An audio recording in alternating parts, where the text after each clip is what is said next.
Good morning. Thank you all for being here. I'm very pleased to be joined by my good friend and colleague, our Senate Majority Leader and Vice Chair of the Latino Caucus, Lena Gonzalez, by our Counsel General, Christian Tonatiu, by Tamara Giziger, the former high school student. When she was in high school, wrote the paper that brought this to my attention and really kicked off this whole effort today, and Professor Johnson, who we will all hear from later. And we'll be here to discuss what California is doing to address this very dark period in U.S. history. In 1929, the President of the United States issued an executive order calling for the forcible removal of Mexicans and Mexican Americans to save job opportunities for quote-unquote real Americans.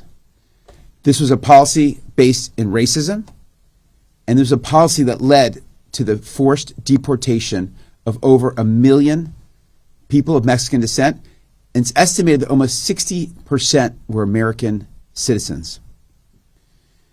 This Mexican repatriation program is a stain on our U.S. history, as a violation of the civil rights, the constitutional rights of hundreds of thousands of Americans, and a violation of all morality.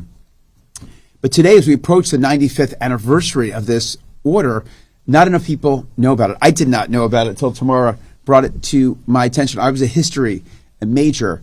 And so this anniversary, was likely to pass without a lot of attention, and that's why we're here today. As George Santayana said, those who do not learn history are condemned to repeat it, And today we are seeing the same kind of hateful, vile rhetoric coming from political leaders actually calls for mass deportation. And I think many people think, oh, that's just rhetoric, that will never happen. We're here to say this happened in the past and obviously could happen again. People don't know that the repatriation ripped families apart. They do not know about the generational trauma that was caused by it. And we need to memorialize it in a much bigger way. I'm really grateful to Tamara for writing the paper that brought this to our attention, inspiring me to act, and that's why we're here today. Senator Gonzalez and I share a passion for justice, and this is a story that needs to be told. This legislation will begin the process by righting this wrong, by requiring a memorial to be placed in Los Angeles, where one of the biggest raids took place, as we'll hear, and where the trains left from Union Station. We were going to set up a nonprofit that will actually raise money to fund the memorial, and we can talk more about the mechanics later, but all costs will be borne by this nonprofit. Although statute does not change what happened in 1930, it will serve as a dignified and appropriate beginning and a commemoration of those impacted by this horrific policy. I want to quickly thank other community groups that have been supportive of this effort, including MALDEF, Chirla, the Dolores Huerta Foundation, the UFW, the Cesar Chavez Foundation, California Immigrant Policy Center, and more, who are helping to amplify this call to commemorate the Mexican repatriation. With that, I'd like to turn it over. It's my pleasure to introduce my friend and colleague, our Majority Leader, Lena Gonzalez. Thank you so much, and good morning, everyone. I can't tell you how, as a Mexican-American woman myself, to be here as a state senator, but more importantly, as the daughter of a Mexican immigrant from Aguascalientes, for me, this is so very meaningful. And when we push forward legislation to meet people, to have connections, and to say, oh my gosh, the future generations are not going to know anything about this Mexican repatriation, but due to an incredible leader, a young leader who literally said, no, this is not going to be the next phase of what Mexican-American history will look like. I'm just floored, quite honestly. And the pieces of legislation that we do every single day in this building in Sacramento should be meaningful. And this is absolutely a meaningful piece of legislation, of course, joint authored with my incredible colleague, who may be a Latino Caucus adjacent member soon, who knows, Senator Josh Becker. I'm really grateful to him as an ally because we know in history, as been stated, the repatriation was a very dark moment in history. We know that so many Mexicans and Mexican Americans deported. I thought to myself, my mother was a Mexican immigrant. I'm a U.S. citizen. I would have been deported too under this type of program. And we know too that now Latinos nearly make up 16 million here in California, making up over 40%, almost 40% of our state's population. Latinos in California hold some of the highest labor force participation rates, contributing over $80 billion in taxes and bringing nearly over $100 billion to our state economically. We bring so much value. And at the national level, Latinos helped prepare our economy during the pandemic with a total economic output of $3.2 trillion. But we are not just dollars and cents. We are human beings. And we put so much value and integrity into the work we do every day to make California and this great nation the best it is. We are American citizens. We're farm workers, we're janitors, we're business owners, and we're incredible future leaders. And we're state senators too. And still, I'm hopeful that even through SB 537, even through this work, that we can continue ensuring that every single child in California can learn about this history, commemorate, and that we can still create a better future generation that understands the history, acknowledges it, and tries to not repeat it. The injustices are there, we know, and I'm thankful to of course, to our professor, our consul general, to the good senator, my great colleague, to Tamara and her family, Claudia, who is here, her mother, and I just am really thankful for this collaborative effort. We will continue to get this work done and make sure that every child in California understands this history. I want to thank you, and for that, I will pass this on next to Professor Kevin Johnson, Dean of School of Law. I think we have the consul general. No, it's okay. Oh, I'm so sorry. Leave Professor. No. Oh, my apologies. No, it's okay, Professor. Okay. After you. Give me the honor, please. I won't say much. I'm Kevin Johnson, Dean of UC Davis School of Law, and I've been studying and talking about the repatriation for a number of years, in part because of its importance legally, but also in part because of the impact it had on the Latino community in Southern California. My Mexican-American mother, who grew up in the shadow of the repatriation, claimed for many years to her sons and to others that she was Spanish because to be Mexican was to be targeted for removal from the United States. And that repatriation affected was put into place by state, federal, and local government to save jobs for, quote, real Americans. But this had an incredible impact on Latinos and led to subsequent episodes of discrimination against Latinos in Southern California. Things like the Zoot Suit riots, things like the Sleepy Lagoon murder trial, where some Latino youth were basically framed for murders they didn't commit. And so for me, it's very important for us to understand what happened, what could happen in the future if we're not careful, and why we need to be careful. When my dear colleague who was still alive, Cruz Reynoso, a former justice of the California Supreme Court, grew up in Southern California, was born in Brea, California. Cruz, we talked about the repatriation not very long before his passing, and he said to me, Kevin, my dad came home and said that they were trying to force people to go back to Mexico. My dad told me that, and I asked him, where's Mexico? I'm not sure where that is, because he was a citizen by birth, never had been to Mexico, and really wasn't familiar with anything about it. And as Senator Becker said, 2/3 of the people forcibly removed, and some were, quote, like the Reynoso family, self-deported. They fled before they got removed.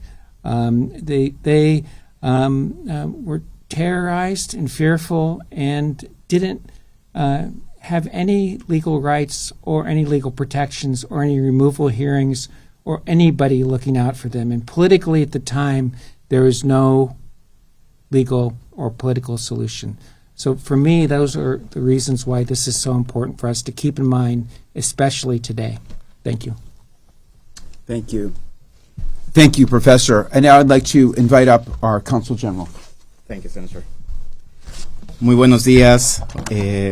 For me, it's a real honor and pleasure being here with all of you today. As you know, as Consul General, particularly here in Sacramento, in the capital, I am the representative of the government of Mexico, but also representative of President Andrés Manuel López Obrador.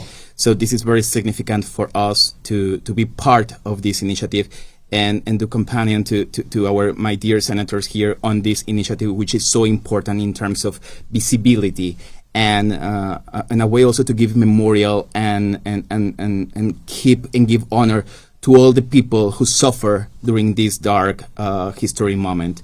I would like really to extend my gratitude to Senator Lena Gonzalez, Majority Leader and Vice President of the California Latino Legislative Caucus, and Senator Josh Becker for the invitation on this, as I mentioned.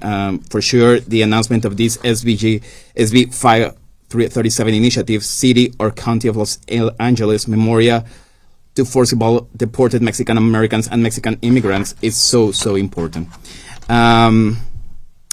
As I mentioned, this is not just a way for us, an occasion that must remember and pass down to future generations as a moment when Legislature of California once again acknowledged the profound impact on the thousands of Mexicans and Mexican Americans who were forced to leave the United States during the Great Depression in the 1930s. Their departure disrupted lives, tore families apart, led to the loss of jobs and properties, and most gravely, violated their civil and human rights. Moreover, their forced removal had far-reaching effects on the economy, employment, and development of their communities, particularly those who were American origin and nowadays known as Mexican Americans. It took away many years of invaluable contributions of Mexican migrant workers who up to date have been instrumentally shaping the economy of this country, particularly California, which is now considered the fifth largest economy in the world. The 12 million of Mexicans or Mexican origin right now residing in California have an impact in the economy and development of the state, aiding their efforts of the greatness of California. Their presence at the agricultural fields in the Central Valley to the high-tech in Silicon Valley is fundamental in the economic and of many of those who are descendants of those expelled families will probably settle with a bitter past with this memorial. The Mexican Repatriation was a dark chapter in history, affecting both the United States and Mexico. And I believe that this chapter, many of us have forgotten, and not just Americans, also the Mexicans. You know, there's something that we have not given the proper visibility. And I'm glad that through all of you, we are now giving the proper visibility that it deserves. The repatriation inflicted significant harm on generations of Mexicans and Mexican Americans, a harm that resonates to this day in the lives of the victims and their descendants on both sides of our border. We must remember those who were impacted by the repatriation, both migrants and Americans, and commit ourselves to ensuring that the mistakes of the past should be never repeated. Yet, at this dark time and over the centuries that our shared history, we have forged our strong bilateral relationship, united by our historical, cultural, economic, familiar ties, and social links. Mexico and California share an especially close relationship. We have built a long-standing history of mutual cooperation. Therefore, it's an honor for me to witness a moment for California that now adds another chapter to its history with a tribute that dedicates a space of reflection on the wrongs of the past, which today become milestones of acknowledgement and respect for those who were once victims and now are heroes. Thank you, Senator Gonzalez, Senator Becker, Professor, our young women leader who really this effort share history in our commitments to ensuring that the state of California observes the Mexican Repatriation with this memorial. Now, more than ever, I really believe that this is a time of minorities. This is a time for women. As you know, Mexico recently elected our first female president, the first female president in all North America region, and we really believe that we need more women leaders in the world. And it's time for minorities also because now we're getting more representation from our migrants and from our Mexican Americans. I believe that Senator Gonzalez, she's a great example in terms of what you can achieve in terms of this and the contribution that migration could provide to this country and in this case to California. And also to contribution of other minorities and vulnerable groups, including LGBT community, that are also are important in terms that we need to see them as part of our community, and they can become leaders, including persons with disabilities and other minority groups. I really strongly believe that this is a time of minorities, and this is a perfect way to give visibility to those groups, and that this should be a way to how to present and demand equality and protection for human rights. Thank you so much. I'd like to thank the Consul General for those wonderful words. And as we say here in California, truly our diversity is our strength. And we're not going to let other people, other leaders divide us. And that's also what today is about. Now it gives me great pleasure to invite up Tamara Giziger. When she was in high school, she wrote the report that set all this in motion and is going to tell us a little bit about sort of kind of relate what this actually looks like and how she got involved. Thank you, Tamara. Thank you.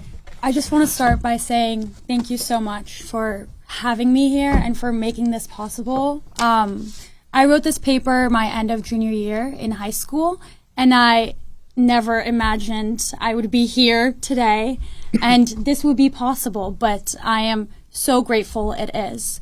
So after years of activating in my high school for more representation for Hispanics, more teachers, more classmates, more books, even in history classes, we would run past Mexican American events, including the Mexican Repatriation. So junior year, I learned about the Great Depression for 3/4 of the year, and my final paper was to write about any event that I wanted during this time. And so through my activism, I just immediately thought of the Mexican American experience during the Great Depression.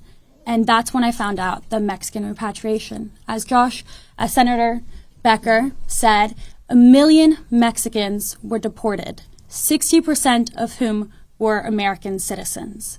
And this was a presidential edict, and cruel. They used military tactics like fear, like roundups and raids just here in California.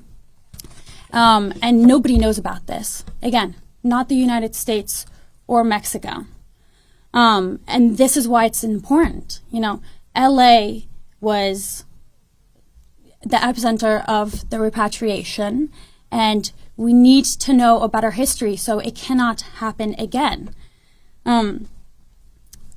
California now, and specifically Los Angeles, has 50% of Mexicans, and it's vital for my generation to know that this happened again, and it happened again in the 60s with the Wetback Act, where 4.5 million Mexicans were brought back to the United States under temporary work visas, and within the year, 1.1 million Mexicans were deported yet again.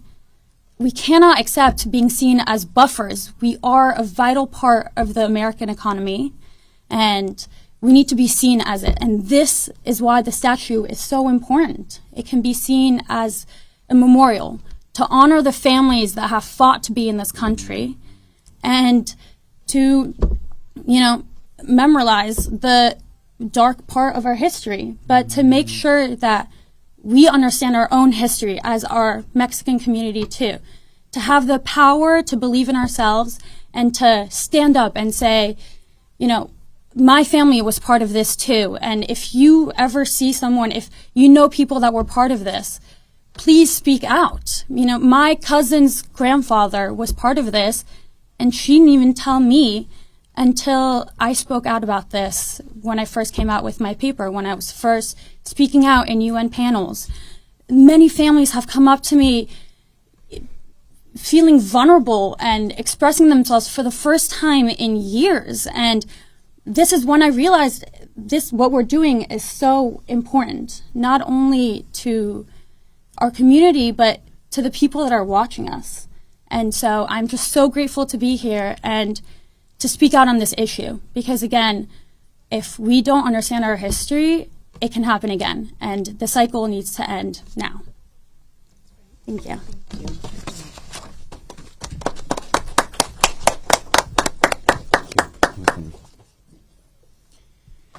That was wonderful. I mean, so much of what Tamara said resonated with me. When you said this statue, we're going to honor the families that fought so hard to be here, and that's probably why this resonates with me so much, because my grandparents were immigrants to this country, and so many of us have immigrant stories. And we are committed. This resolution, should it pass, and we'll be presenting it later today in first committee, is a first step, but we're committed to seeing this through, seeing a meaningful statue, a meaningful memorial to be created. I want to thank everyone here up on the stage, and all the organizations I mentioned who have been so supportive and have championed this for many years. MALDEF, CHIRLA, Gonzalez Huerta Foundation, Cesar Chavez Foundation. These are organizations that have been for years working to kind of bring this to light, and they're be partners with us in this renewed effort.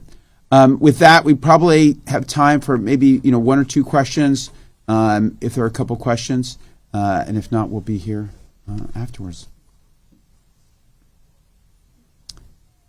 Any questions? All right. If not, we'll take questions. Yes, we will certainly be getting questions in committee. With that, I'm really grateful to everyone, and we look forward to all working together. This is really a communal effort.